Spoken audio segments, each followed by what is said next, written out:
Hi everyone. So today for our lesson, we're going to be reading the next section of our story, Christo and Jean-Claude, and we're going to be focusing on the skill, I can determine the central idea of a section within the text. So sometimes we're looking for the central idea of a whole text, but in this case, we're really just going to be looking at a small section to determine what the central idea is of that section. So first, let's take a look to remind ourselves, what is the central idea? So the central idea is what the text is mostly about. So we're going to look for clues such as headings, visuals, the first and last sentences, or repeated words. We're going to evaluate the details, look for examples, facts, evidence, and descriptions. And we're going to use those to identify the central idea and then evaluate the details to determine the key ideas that support the central idea. So right now you can pause the video and you can make sure that you have your Into Reading book out and ready to go, or you can log on to our MyEd website so that you can get onto the Into Reading book that way. So whatever your preference is. But make sure that you have a pencil at the ready if you're using your book, or that you're ready to pause this video when you need to be able to take notes as we're reading through. So we are going to open up to page 22. That was one that we already read together in our last lesson. So right now, what I'd like you to do is we're going to take a look at paragraph 3. So paragraph 3 is right over here, and we're going to reread that together. But Christo and Jean-Claude never give up easily. All of their grand-scale outdoor works of art are the result of countless meetings with countless people over long periods of time. Talking to the public about their concerns is part of the artistic process, and issues from the environment to safety and the use of the site are incorporated into the work. Getting a yes took energy, persistence, and 26 years. Finally, in 2003, the artist signed a 43-page contract with the city, allowing the gates to go forward. The long wait was over. On February 12th, 2005, Christo and Jean-Claude would transform Central Park into one huge work of art. So right now we're going to be thinking about what is the central idea of this paragraph. So I'd like you to take a few moments to really think about what are some clues that you might find as to what is the central idea.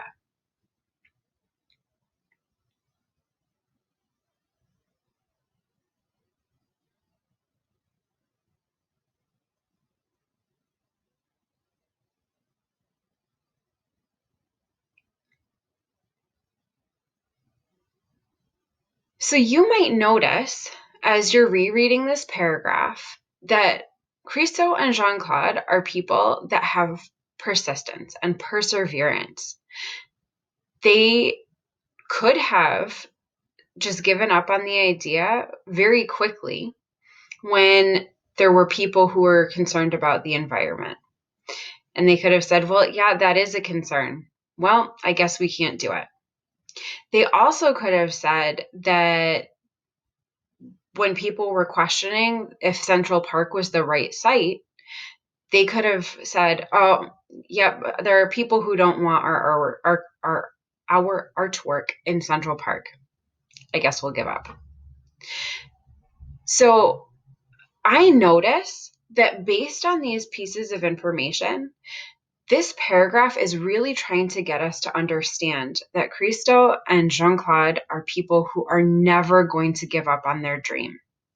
And so that's really the central idea of this paragraph. And so the reason why we really want to be able to figure out what the central idea of a paragraph is to really be able to appreciate what the sacrifices that these people were making in order to get their artwork made. So it really gives us a better appreciation of how big this project is and how much perseverance it took in order to get it completed. So for today, we're going to then turn the page And we're going to be looking at pages 24 to 27. So as we do this, we're going to pause at some spots to really think about what is the central idea of the sections that we're reading. So we're going to go to paragraph 9. The public became more and more curious.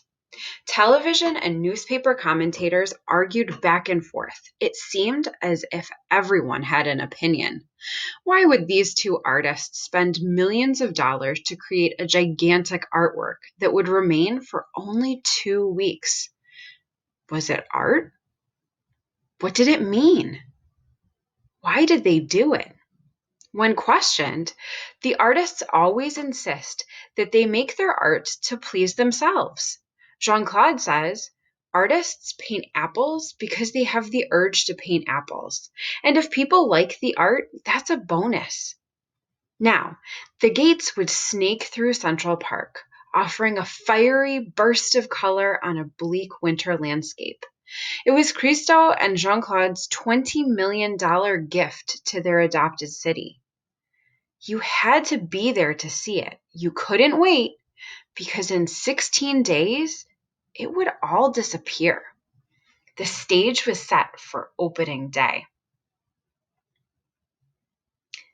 Enter the Gates. Nobody can buy these projects. Nobody can own these projects. Nobody can charge tickets for these projects. Even we do not own these projects. Christo and Jean-Claude. 5, 4, 3, 2, 1. As crews unfurl each saffron fabric panel into the freezing February morning, the crowd cheers. Thousands of people are gathered to watch teams of workers dressed in gray uniforms with the Gates emblazoned in bright orange spread out across Central Park and set the panel free. Surrounded by Mayor Bloomberg, officials of New York, and other well-wishers, Christo and Jean-Claude laugh with joy. Like fluted columns, the nylon fabric panels seem to stand in silence for a moment. Then, with a gust of wind, they float back and forth in swaying rhythms.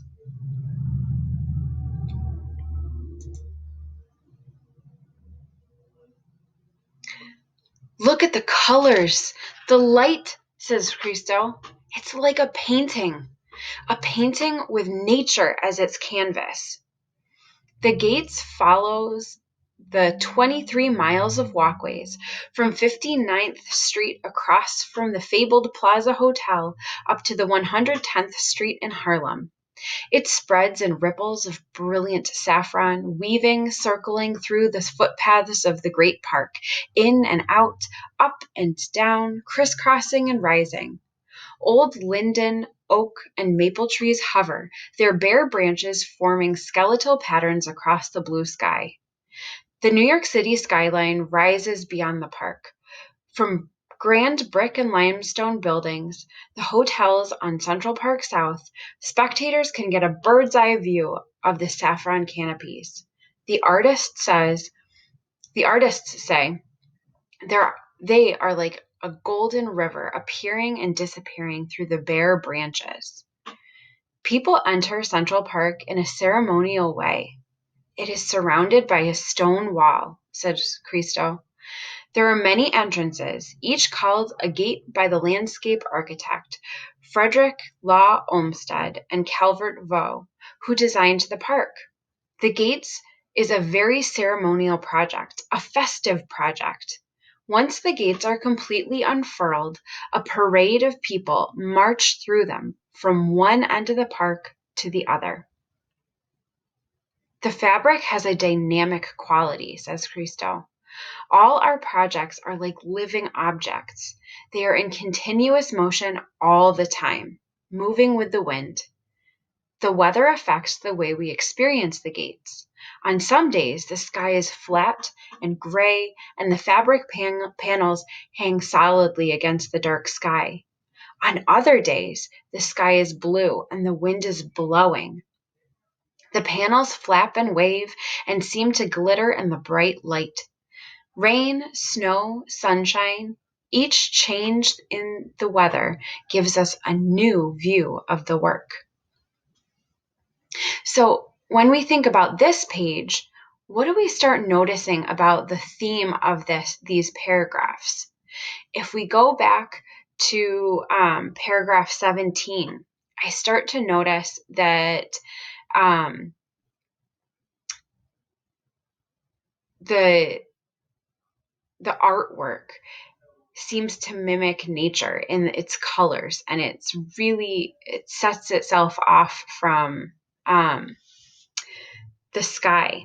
And then if we look in paragraph 18, we see how the author is talking about how it's very ceremonial, and so people are taking this seriously as they're walking through Central Park, and that it's unfurling. And when I hear the word unfurling, I kind of think of butterfly wings coming out as it leaves the chrysalis. They sort of bloom or blossom or unfurl, which is a very natural word.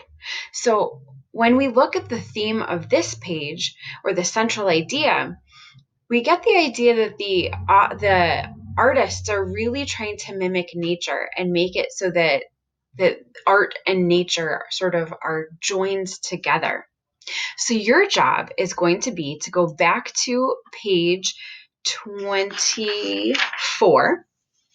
And on page 24, you're going to reread this section, specifically looking at paragraphs 9 through 13. And what I'd like you to do is with 9 through 13, you're going to decide what is the central idea of this section. And you're going to write a paragraph as an exit ticket about what is the central idea of this section. And you're going to use evidence from the text to support your idea.